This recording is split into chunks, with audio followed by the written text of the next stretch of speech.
Hello everyone, আসসালামু আলাইকুম। আমি তনিমা চলে এলাম নতুন একটি ডেইলি ব্লগ নিয়ে। আজকে আমি আপনাদের সঙ্গে শেয়ার করব আমার মেট্রো রেলে চড়ার এক্সপিরিয়েন্স। সবার কাছে একটা রিকোয়েস্ট, আমার ভিডিওটা যদি আপনাদের ভালো লেগে থাকে অবশ্যই লাইক কমেন্ট শেয়ার দিয়ে পাশে থাকবেন এবং আমার চ্যানেলটি সাবস্ক্রাইব করে দেবেন। তো প্রথমেই আমরা ঠিক করে ফেলি যে আমরা আজকে মেট্রো রেলে চড়ে উত্তরা থেকে মতিঝিল পর্যন্ত যাব। তো আমরা আসলে আজকে মেট্রো রেলে চড়ার উদ্দেশ্যেই বাসা থেকে বেরোয়েছি। ফার্স্টে আমরা টিকিট কাউন্টারে চলে যাই টিকিট কাটতে। তো এখানে এসে দেখি কিছুটা লাইন ধরে আছে সবাই। তো লাইনে আমরাও দাঁড়িয়ে পড়ি, যদিও এখানে খুব বেশি একটা টাইম লাগেনি। এখানে টিকিট কাটার প্রসেসটাও অনেক বেশি ইজি। তো আপনারা প্রথমে এসে এরকম বুথ বা কাউন্টার দেখতে পাবেন, সেখান থেকে আপনারা টিকিটটা পারচেস করে নেবেন। আর টিকিটটা ছিল খুবই রিজনেবল। তো আমি একটু ভিডিও নিচ্ছিলাম এখান থেকে। আর এই যে দেখেন, এখানে এক লোক বসে থাকে যারা টিকিট কাটতে আপনাকে হেল্প করে। তো এই ছিল টিকিটটা, এরকম একটা কার্ড টাইপের। তো এইটাকে ফার্স্টে আমরা থার্ড ফ্লোরে গিয়ে একটা মেশিনে পাঞ্চ করে আমরা ঢুকতে পারি। তো প্রথমে এভাবেই ঢুকতে হয় থার্ড ফ্লোরে এসে।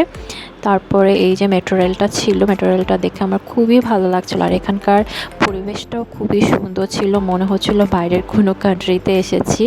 তো আমার কাছে ভীষণ ভালো লেগেছে মেট্রো রেলে চড়ার এই এক্সপিরিয়েন্সটা। আপনারা অবশ্যই মেট্রো রেলে চড়বেন যারা এখনও চড়েননি। আর যাদের আশেপাশে মেট্রো রেল স্টেশন আছে অবশ্যই মেট্রো রেলে চড়বেন। আর এটা আসলে ডেইলি লাইফটাকে অনেক বেশি ইজি করে দেয়। কোনো জ্যাম নেই, কোনো হ্যাসেল নেই, খুব সুন্দরভাবে আপনারা এক জায়গা থেকে আরেক জায়গায় যেতে পারবেন। আর ভাড়াও অনেক রিজনেবল। তো এই যে ভিতরটা এরকম ছিল, আমরা তাড়াতাড়ি করে সিটে বসে পড়ি, কারণ সিট পাওয়াটা অনেক বেশি ডিফিকাল্ট। এখানে সিট আসলে পাওয়াই যায় না, যেহেতু আমরা উত্তরা থেকে উঠেছিলাম। তো সিটটা প্রথমে আমরা পেয়ে যাই। আর এই যে দেখেন এত সুন্দর লাগে এটার ভিতর থেকে ভিউটা, বাইরের পরিবেশটাও খুব ভালো লাগে। তো এই যে আমি আমার হাজব্যান্ড এরকমভাবে ভিডিও করছিলাম।